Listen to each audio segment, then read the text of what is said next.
Maya Pabenge, Pampanga, magandang gabi, Central Luzon. Ako po yung kayong talasuyo Jody Dizon Mercado.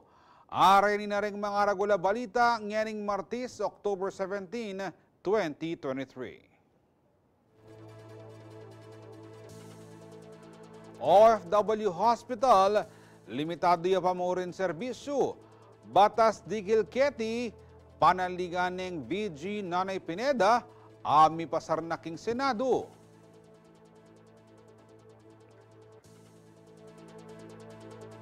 Masadya na lang tanggap 400,000 subsidiya di nga pulong participating barangays king Giant Lantern Festival. Power ratings Felapco at tsunamo kanu king 9 pesos and 63 centavos per kilowatt hour ngening Oktubre. Taglos pa mo rin ng demolisyon kareng tuknangan dareng 500 na pamilya king Barangay Anunas at Barangay Kuwayan king Angeles City. Angeles LGU magplanong saluan ng gabon ng Clark Hills Corporation. Mayor Lazatin, manawagan kang PBBM na mamilatan king problema.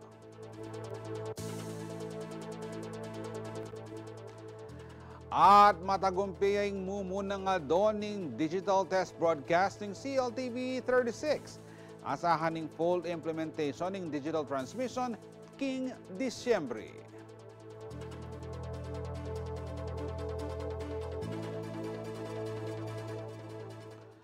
Limitado pa mo rin ng serbisyong ampang ng OFW Hospital, bista man migit ng pabanwa, inyang megumpisayang operasyon na niti. Pisabyan pondo pa mo rin kanu, inya kulang-kulang laring medical workers and personnel ng ospital. Kaugyanan niti, panaliga na kanong Pampanga Vice Governor Lilia Nanay Pineda, na-aproba na ng Senado ing munikalang OFW Hospital Law. Paulo G. Santos ing Miki Balita.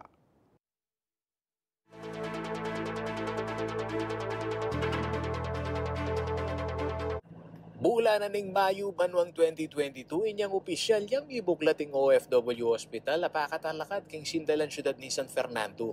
At inyang 7 palapagiti at migit yang dinalan ing bed capacity na. Prioridad ning hospital ding overseas Filipino workers ang poding karelang pamilya. Ing pamanibala kaniti suking gamat ning Department of Migrant Workers. Ay po, basta approve da mo na talaga ila may goblalagay nga abroad. Qualified la ka rin. Pati rin immediate family ra. Halimbawa, itang asawa na or ang anak na. Ngayon, nung single yung OFW, pwede la rin pahinga rin. Sumangit na ning modernong istruktura ang pong pasilidad. Aminado yay OWA Region 3 OIC Director Mayolita David na limitado iya pamurin king outpatient ang pong mapilan na serbisyo ing ambang ning ospital kareng pasyente. Asabi mo rin na pakano talaga fully operational iti. So padeng services sa abibyan na ning OFW Hospital ngayon libang kitang outpatient keng internal medicine, cardiology, pulmonology, nephrology, ang po keng infectious diseases. Ba't kaya atin mo namang heart station ka, makapag-conduct lang electrocardiogram, ECG, ang pong 2D echo.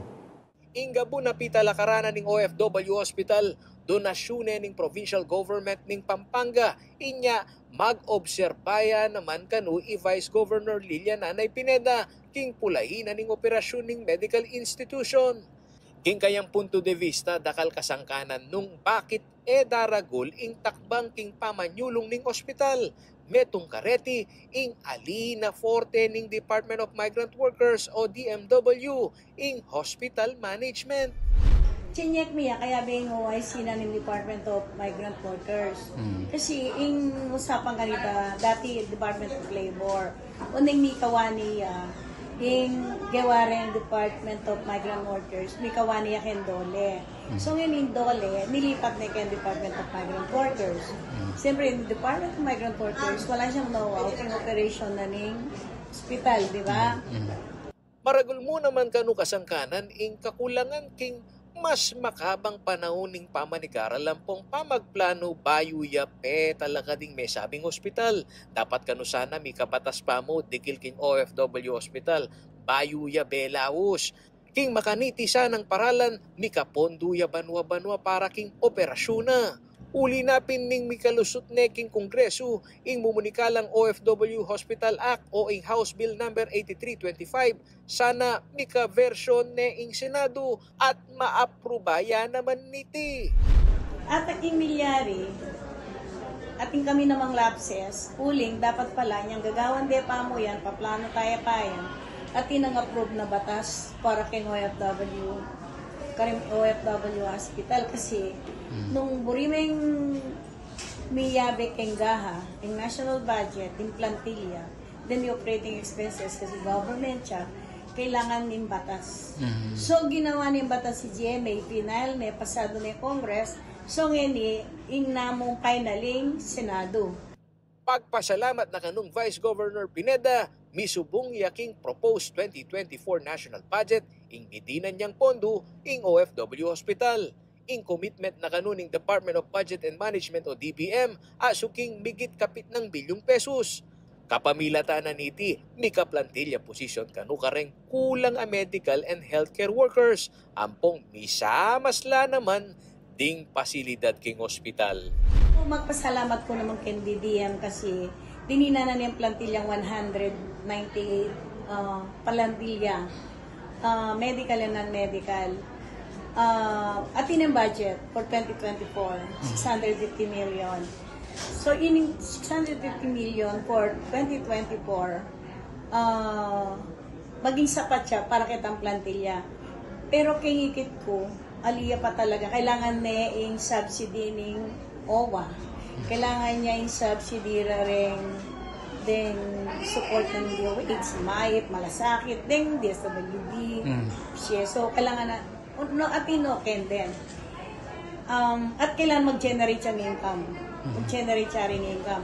At yung sinabi ko, kailangan zero balance billing lareng, OFW and the family. Ako yung kayong talasuyo ay Paulo G. Santos, ating pusong makabalen.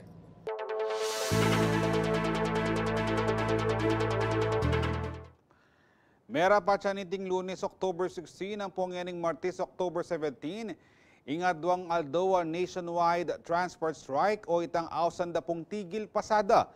May deklararang alang klase keti Pampanga at inamang LGU keti ang po in Clark Development Corporation ing megdaon libreng sake. Bangkanita nga balo tamo yung kabilugang milyar king transport strike ay ni. Akatalamitam tayo po yung Attorney Teresa Magtoto, ing Chief Transportation Development Officer na po ng LTFRB, keti po kayong Region 3. Magandang gabi po sa inyo, Attorney.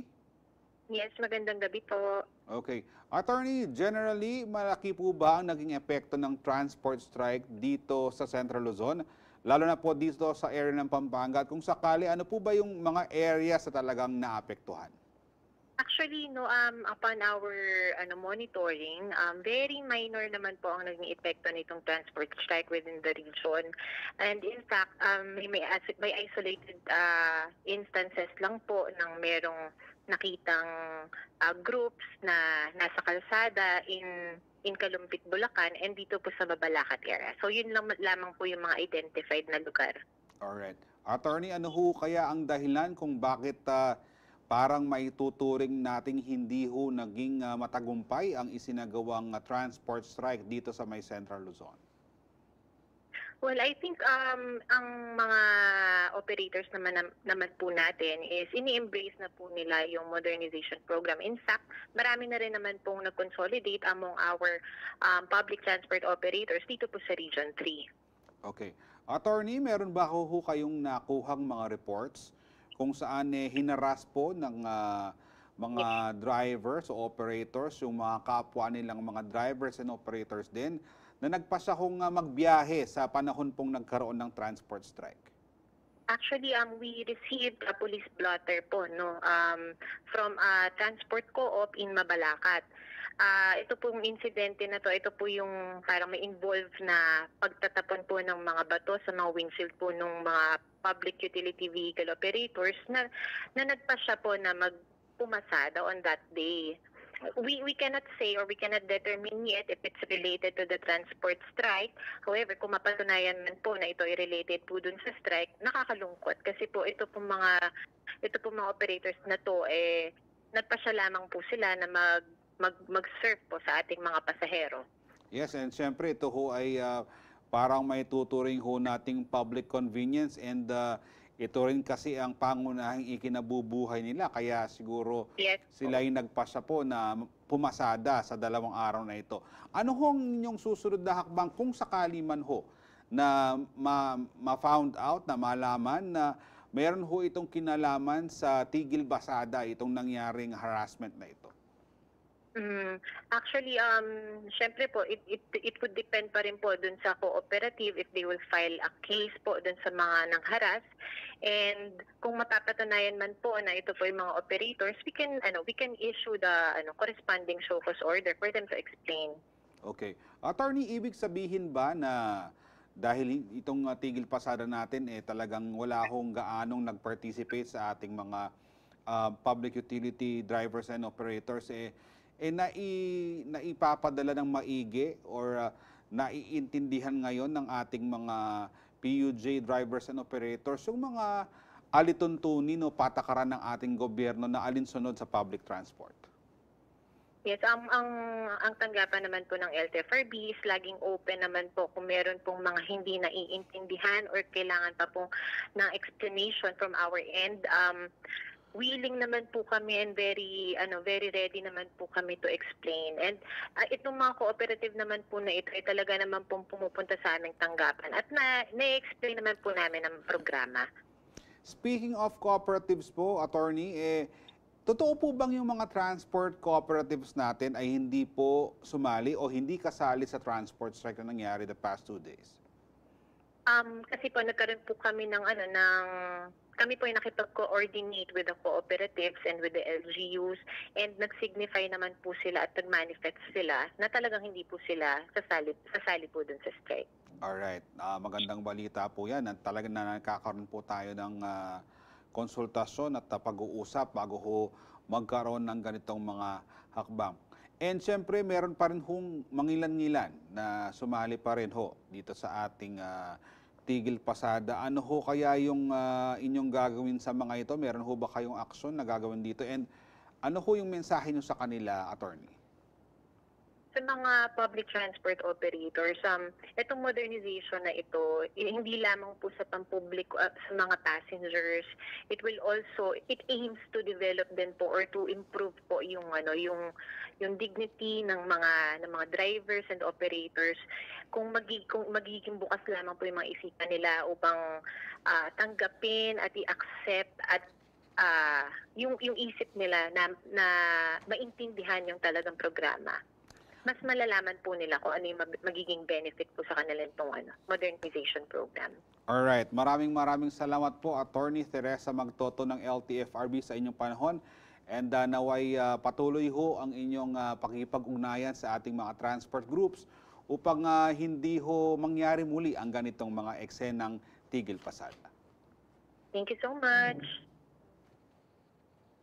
Samantala, kareng pong liwa pa pong balita, meto nga Memorandum of Agreement o MOA ang pinirma na ng San Miguel Corporation o SMC, Governor Dennis Delta Pineda at aliwa pang Chief Executives para king desilting project king downstream section na ning Pampanga River.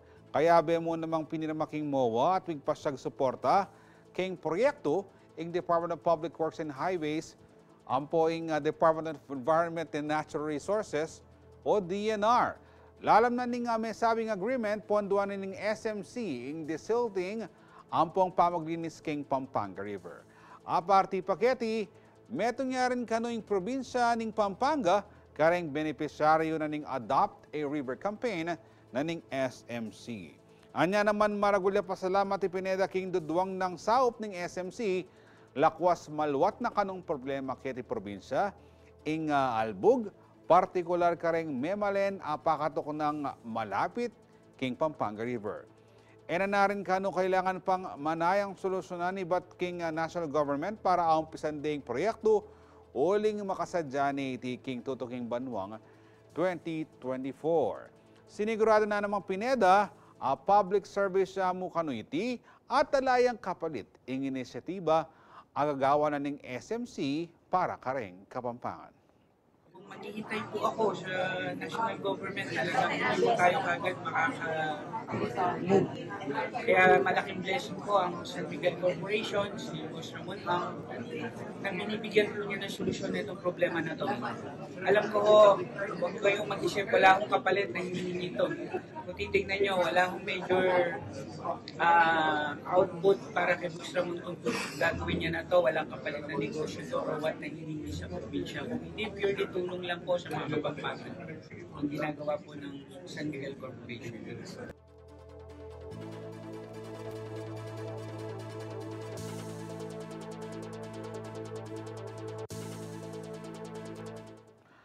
Aselyuhanan nening Pampanga Giant Lanterns ing karelang Peso King next round ning Maharlika Pilipinas Basketball League o MPBL Playoffs kay batdeng pasibayong simbot ing Marikina Shoe Masters king score 81-61 niting October 14. Iti na ing kadwang pangasambot ning Marikina king karelang best of 3 series ning Pampanga. Aking aga na kanyo po na may sambot na lang muna king karelang Game 1 niya October 6 king score 82-70 deng Marikina Shoe Masters. Kereng Pampanga Giant Lanterns mo naman ng peka mo ng semi-final qualifier karing 16 koponan kaya beking knockout playoffs. Pene mo na ng Justin Baltazar ng scoring ame kapagpauran 22 points kabang MJ Garcia po'y Arwin Santos naman atin lang siya 13 points.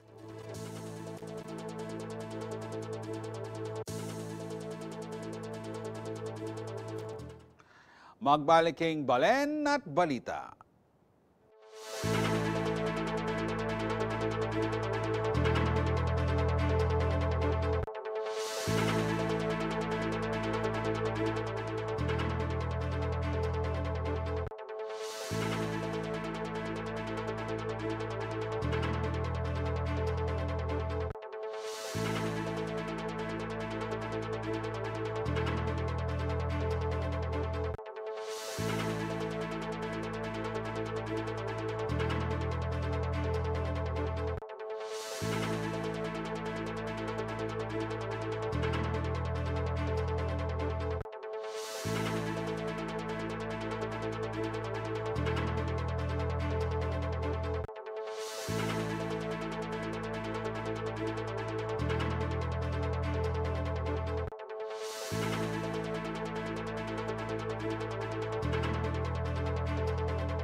Makatutukay pa mo rin King Balen at Balita.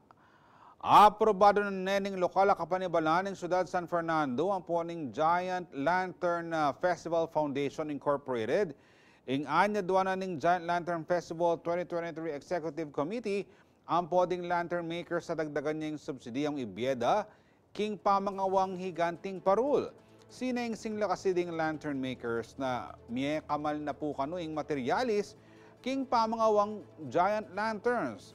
Inya pong 2022 Giant Lantern Festival, 300,000 ing mipamiyang subsidiya at ngeni mimirit la pong karagdagan a 100,000. Sinigundahan niya pa itining GLF 2023 Executive Committee niya naman meeting October 16 kasabining launching ning Giant Lantern Festival 2023 king Robinson Star Mills king City of San Fernando, Pampanga. Mika ceremonial distribution ning 350,000 pesos sa subsidy ibat keng City of San Fernando government. kabang ing GLF Foundation mamiyang 20,000 pesos, ating kapupunan na 30,000 pesos mibiyang in-kind manibat kareng sponsor. Samantala, di nga pulong barangay Miligligan nganing Banwa, pining barangay Bulaon, Kalulot del Pilar, Dolores, San Jose, San Juan, San Nicolas, Santa Lucia, Santo Niño, Ampong, Telabastagan. Antabayanan niya yung Giant Lantern Festival king December 16 na marapat king Robinson Star Mills, Pampanga, at tutukan niya naman pong live kay ni King CLTV 36 ing GLF 2023. Uling ita mo po ing official live broadcast partner ning Giant Lantern Festival 2023. Kasabay na po ning aktibidad ni Mika Christmas tree lighting niya po ing Robinson Star Mills at may miyala naman pong Noche Buena gift items o gift packs ing Robinson Star Mills karen pong beneficiary sa menibatan po king Inocencio Magtoto Foundation.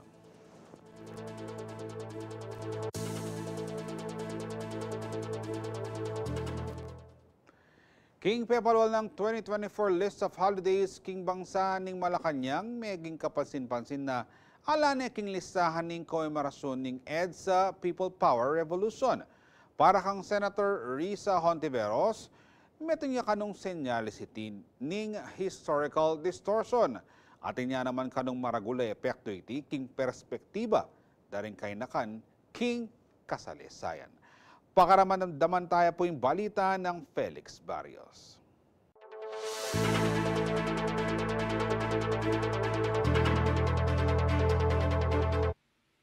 Niting October 13, pinirma na ng President Ferdinand Marcos Jr. ang Proclamation 368 ang maglaman kareng regular holiday at special non-working holidays para kimbanwang 2024. Kerak lang kareti, apin ding dati ng holidays kimbansa ama kataid king kasalaysayan, tradisyon, ampong pangreliyong aktibidad. Apulo la ring mediklarang regular holidays para kin 2024. Waluno man ring special non-working days. Makanyan man, kapansin-pansin kanu na alayo king listahan ng February 25 a dati ng holiday para king komemorasyon ng EDSA People Power Revolution. Iti impesa niyang mi patalsik yaking katungkulan dating Presidente Ferdinand Marcos Sr. at may putot ng diktadorya at batas militar kimbansa inyang 1986. Kim punto de vista ng Senator Hontiveros, maganti ang sinyalis kim pamagbaluktot ng kasalaysayan. Well, ang posibleng impact ay lalo lang manuot yung proyekto ng historical distortion. Ipo ba? Hindi lang pag-rehabilitate sa alaala ng isang diktadura, ng isang kasaysayan ng batas militar, pero tuluyang pang ibaon sa limot ang magiting na laban nating mga Pilipino para sa demokratisasyon, laban sa paglabag sa karapatang pantao. Hindi po natin dapat isuko ang ating alaala. Hindi po natin dapat isuko ang ating kasaysayan. Bagkus ito'y laging pahalagahan at isaalang-alang. Makaniti mo naman yung perspektiba ng dating House Deputy Speaker at human rights lawyer ay Atty. Erin Tanyada.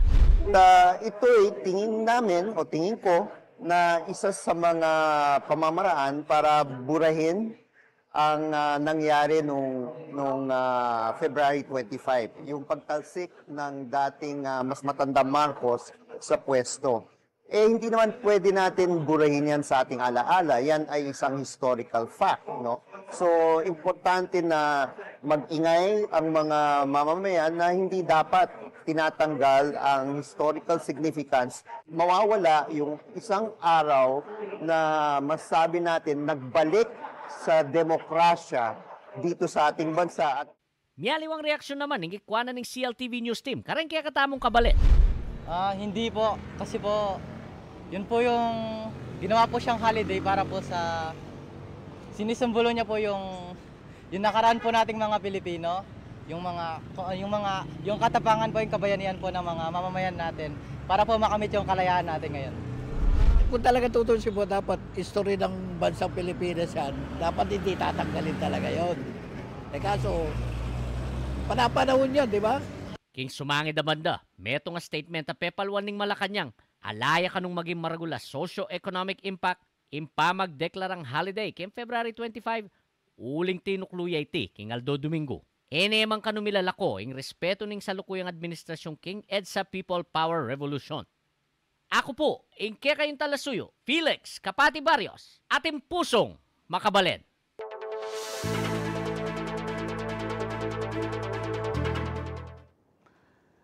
Nakano dapat miras pa king maygit apulo hanggang 15 minuto ing emergency response keng syudad ding Angeles, Pampanga.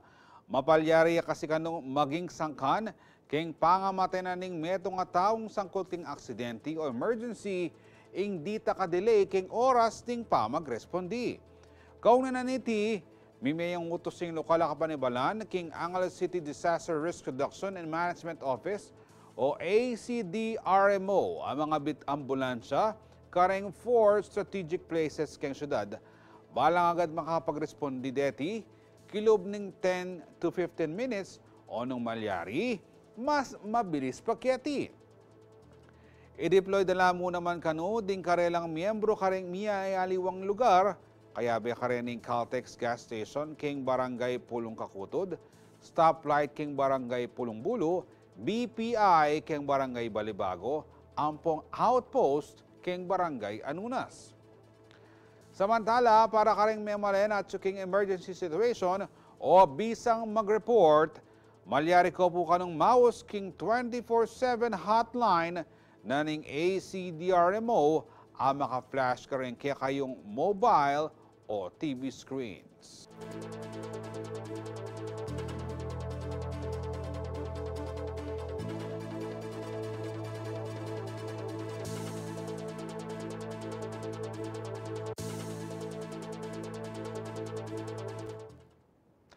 King aliw apa pong balita, minabot laking may gitadwang dala na yanak, ding mekyabe king Phoenix Kids Competition ay naorganisaning Go Clark. Metong niya iting multi-sports duathlon and triathlon for kids. Kaya tiya pakit daring anak, aliwa ing karelang gelingan, nunay pati ing tibe ning karelang kabulasan. Magbalita ay JM De Jesus.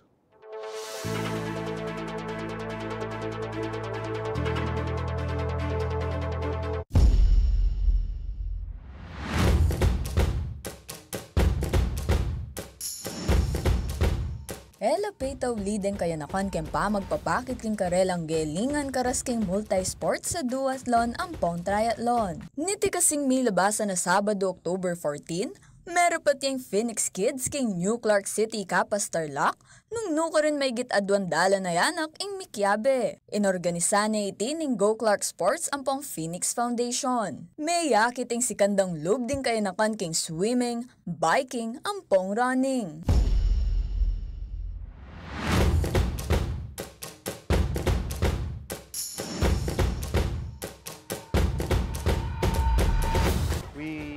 We encourage kids to be active. So ganun siya. We start them young so that they will bring this habit until they get old, no? So very important kasi yung maging active yung mga kids natin. That's why we're doing this. At syula kano king edad 5 hanggang 17 banwa di Mekyabe king competition. Halos menibatan lareti king miyaliwang partining Luzon. Apili da neman kano yung NCC, pauli ning masanting at world-class sa pasilidad. Sa New Clark City natin ginawa because of course yung facility maganda and world-class po yung facility. So ideal siya for these types of competition. Fun experience naman kano iti para ka rin participants at may kakilala lapang aliwang anak ang mahilig king multi-sports. Well, this race is like a reminder for me of God's grace. And this race was really fun. The organizers did well. I had so much fun racing, seeing so many people race with me. It was very inspiring. Samantala, malyari naman kanong bisita kayong website ang pang social media pages ning Go Clark Sports bang akit rin aliwada pang aktibidad ang makasadyarang gawon. Please follow our website, goclarkph.com for all the details. You will see there the schedule of events and upcoming events also. Yeah, nandun.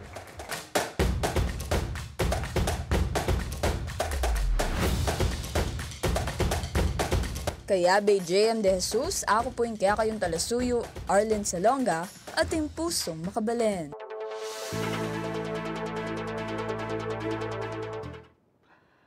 Kaya ko po mama ko uling magbalik pa yung balen at balita.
Makatutukay pa mo rin king balen at balita, kay ba't di nga patabanwa, pasibayang mi buklating pasbol ning pageantry para karayang kandaben niyang magnasang ibida, ingkarelang legwan at gelingan. Silipan tamo'y maging kaganapan king mutya ning Candaba 2023, king balita ng Liana Canilao.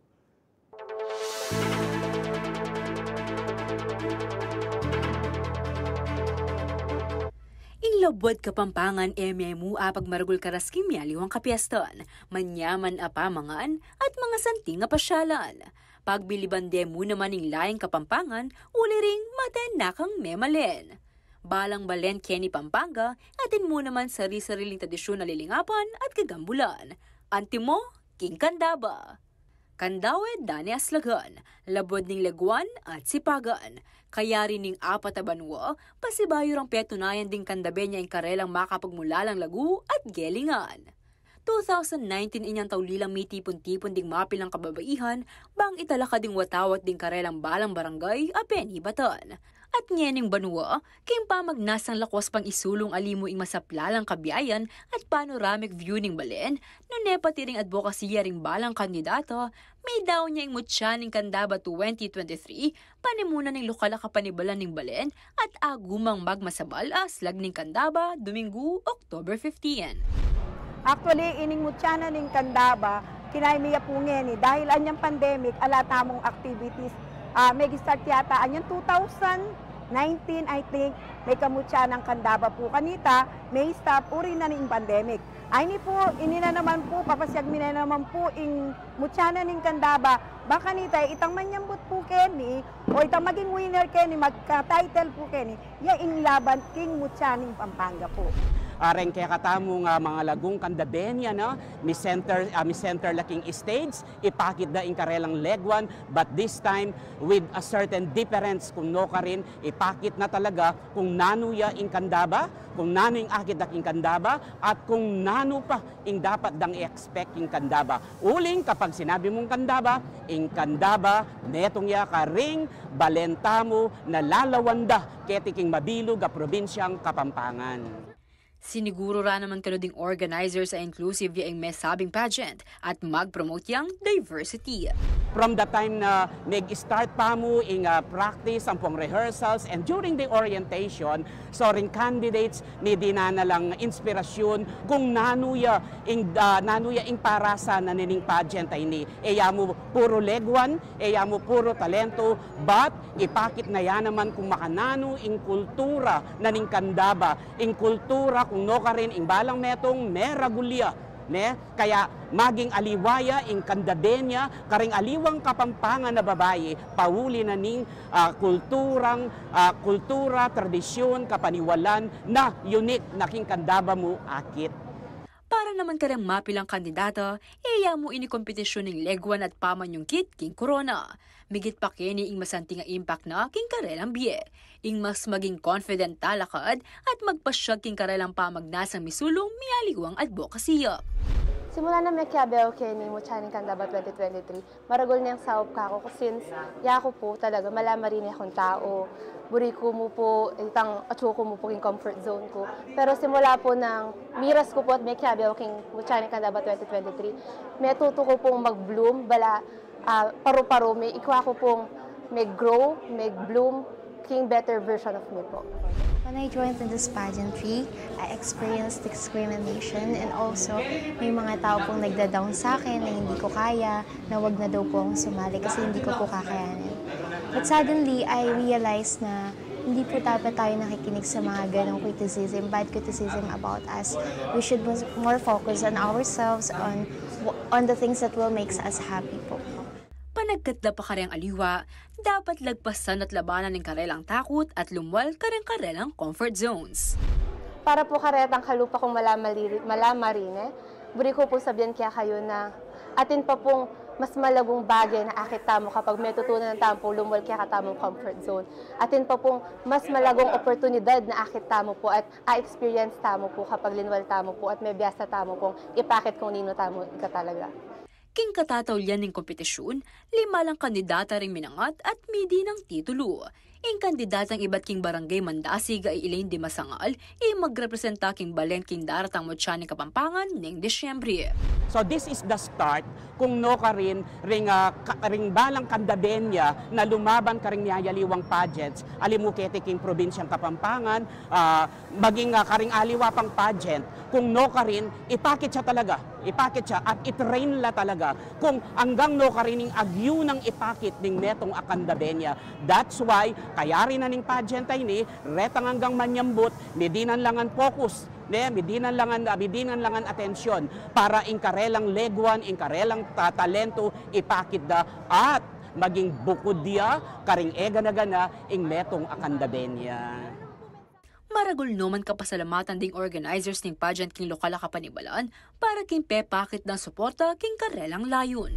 We are very, very glad and at the same time sa suportang Bibiena, lalong-lalo na yung katamong mayor, potang imit na kami, potang mag-request kaming meeting, ay Diyos ko, alayang ali. Kapag akakit na makausto at akakit na iti makasawpya, parating yes and yes. Ingga pong seganagan na pong masanting ayambag na po king Balen Kandaba, gagawa na po, lalo na po ining kababayan na ini, talaga pong inisip na nung makananula pong maging apakit da ing karelang talento, lalo na po rin kaya katamo pong kababayan po. Talaga pong ing mayor tamo, sobraya po kalugod at sobrano kaluguran, lalo na po ing Kandabenyo mula king Kandaba po. Ako, ingke kayong talasuyo. Liana Kanilaw, ating pusong makabalen.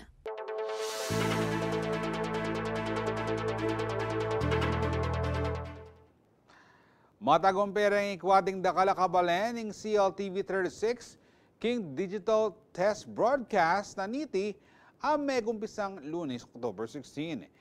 Inya naman mas makuli at mas malino ne kayong pamanalbe karing paborito yung programa ng CLTV 36.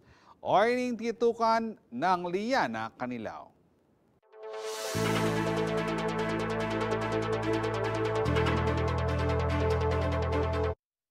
Kabalen, kaya ba kayo kareng matalik at ala suporta at ala panalbening CLTV 36?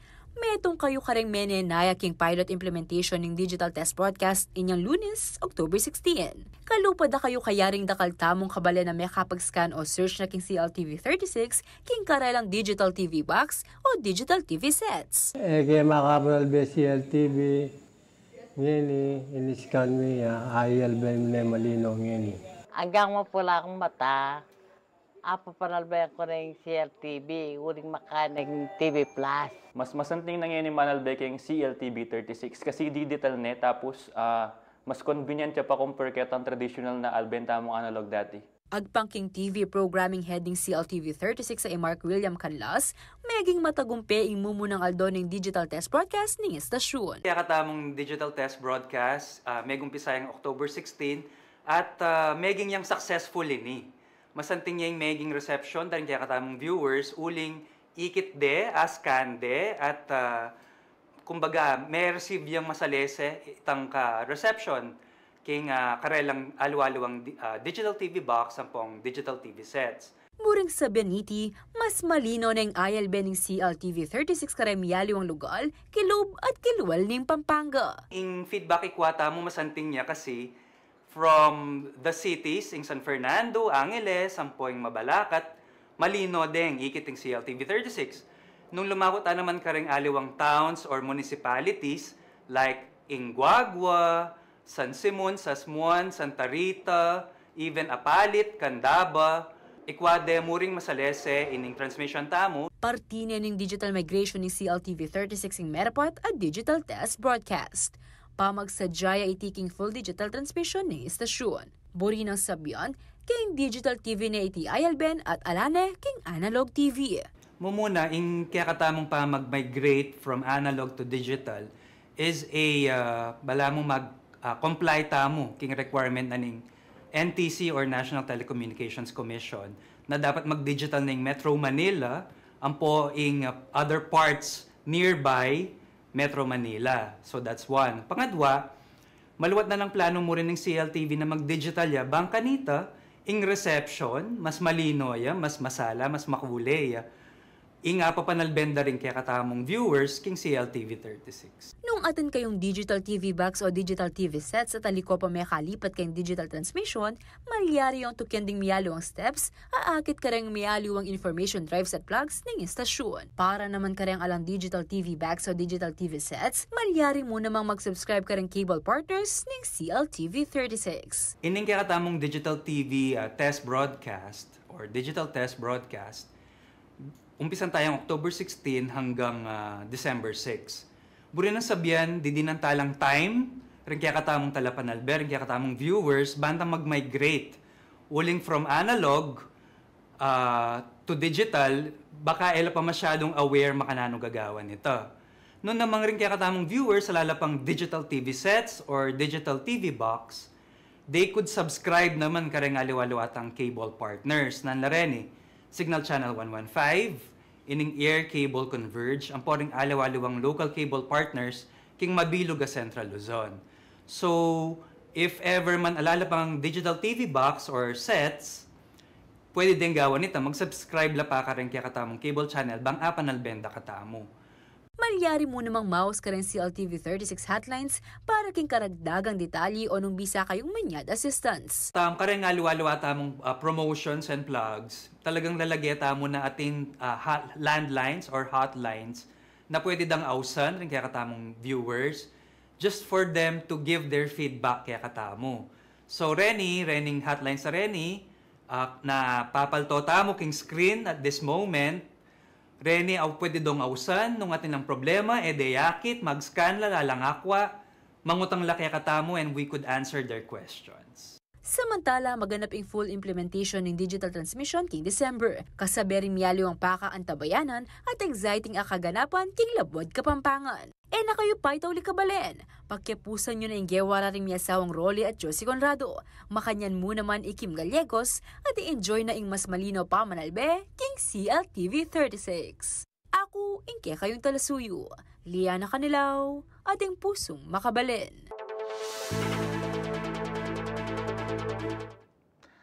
Migaba na yung kanoing power rate na ning San Fernando Electric Light and Power Company o SFELAPCO ngining bula na po ning Oktubre.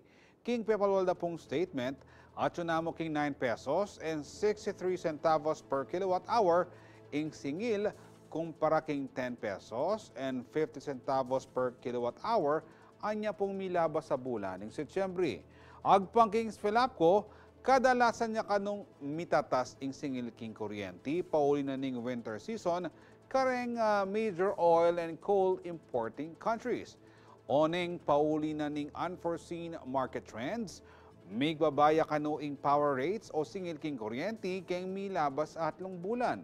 Kinuha niya kanoning SFELAPCO ing oportunidad dayti para apababare ing kanilang singil kareng consumers. Sinigurado na mo naman ning SFELAPCO ing balaw sa pamaninton paralan bang makatipid ang pong mipaldan na rin laking gastos ding karelang consumers.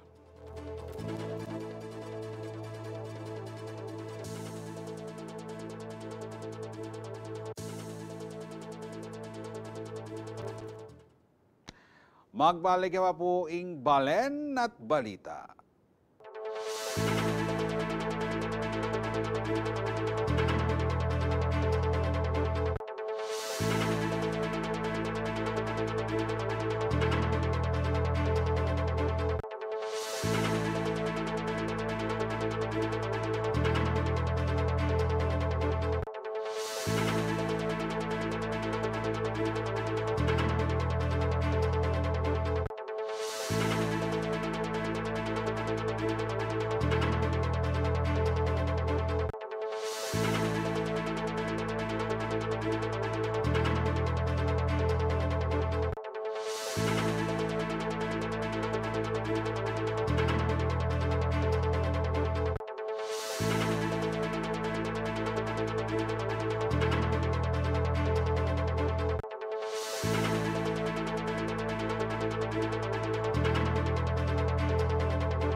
Makatutukay pa mo rin king Balen at Balita. Taglos-taglos pa mo rin ng malilyaring demolition daring karing struktura king parte na ng barangay Anunas at Kuwayan king syudad ng Angeles. Piniting gabuna bandi na kano ng Clark Hills Properties Corporation ay nakupada na kano king makawang panahon ding at king 500 na pamilya. Kaugnay na po niti, subong ng Angeles City Mayor Carmelo Pogi Lazatin, nasa liwanay mo ng city government ing may sabing loti. Matawagan niya naman kano kang President Ferdinand Marcos ing alkalde mamilata na king problema o ining report ng Paulo G. Santos.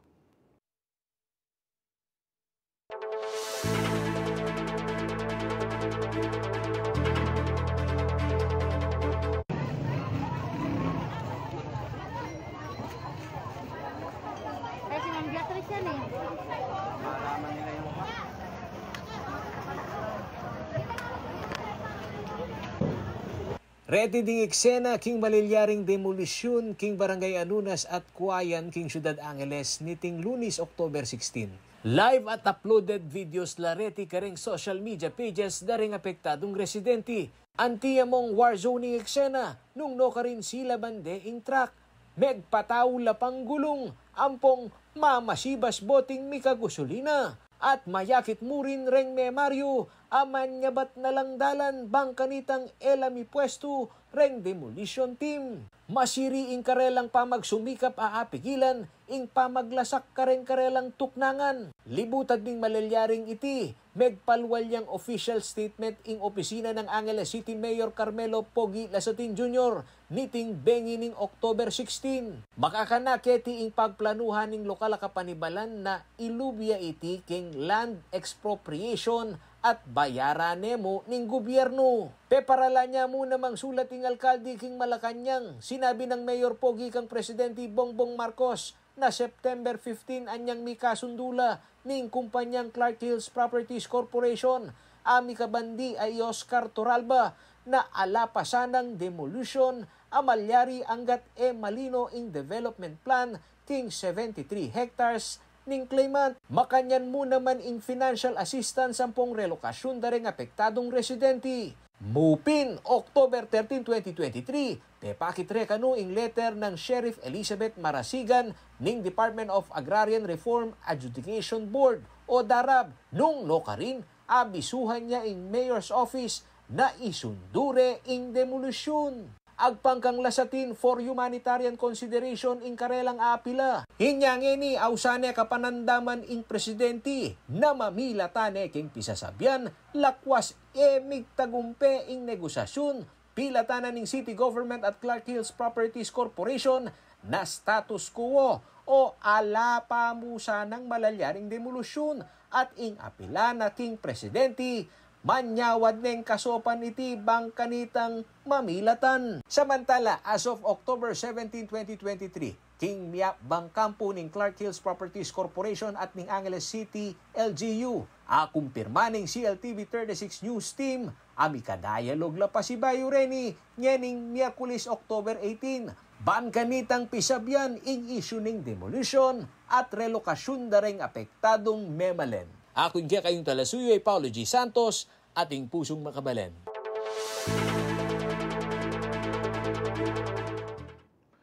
King kakalubpa mo pong balita, unanimously approved nening sangguniang panglungsod di Angeles City ing pamamiupaya kang City Mayor Carmelo Pogi Lasatin Jr. Makipagnegosasyon king Clark Hills Properties Corporation bang kanita midubya king expropriation proceeding ing gabon king Sitio Balubad, Barangay Anunas. Metong nyamong partiti ning contested land, pilataning korporasyon ang poding atsuking limandalan a residente. Base king Resolution 10972 Series of 2023, ing expropriate o saluwang gabon ning city government gawan niyang socialized housing para kareng residenteng biktima ning o residenteng apektado na ning demolisyon.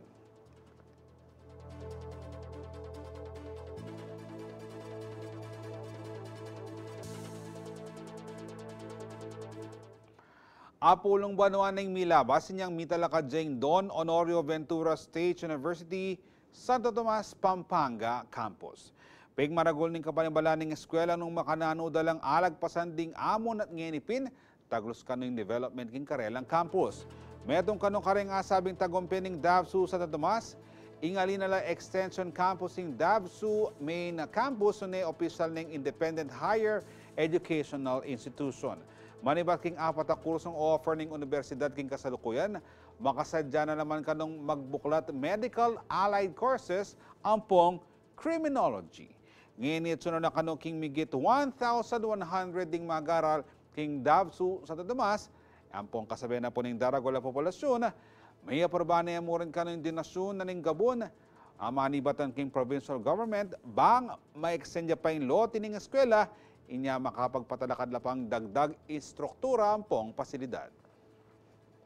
Pakit king sambayanan, king kaparatang Kapampangan, kini pong, lalo na po king sasakupan na ning campus mi, na eya po maging smooth, maging journey mi garin.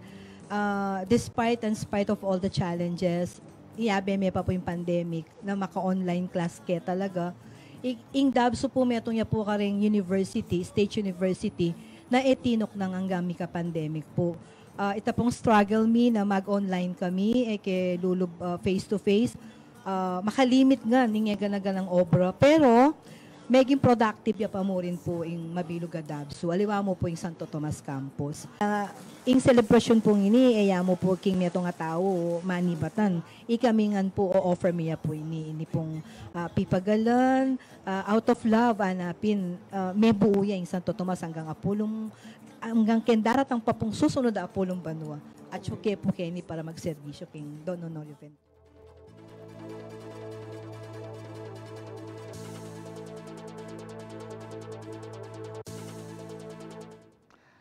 May sunduya pong pasibayo, ngayon pong alas 7 hanggang alas 10 sa po ning Bengi, ing digital test broadcast na po ning CLTV 36, kaya rin na po ning kiyakatamong programa. Pinrending mga ragula balitang kinalam na po ning kiyakatamong news team, king lagyan ng Mabilog CLTV 36 News and Current Affairs. Ako po yung kiyakayong talasuyo, Jody Dizon Mercado, ating pusong makabalen.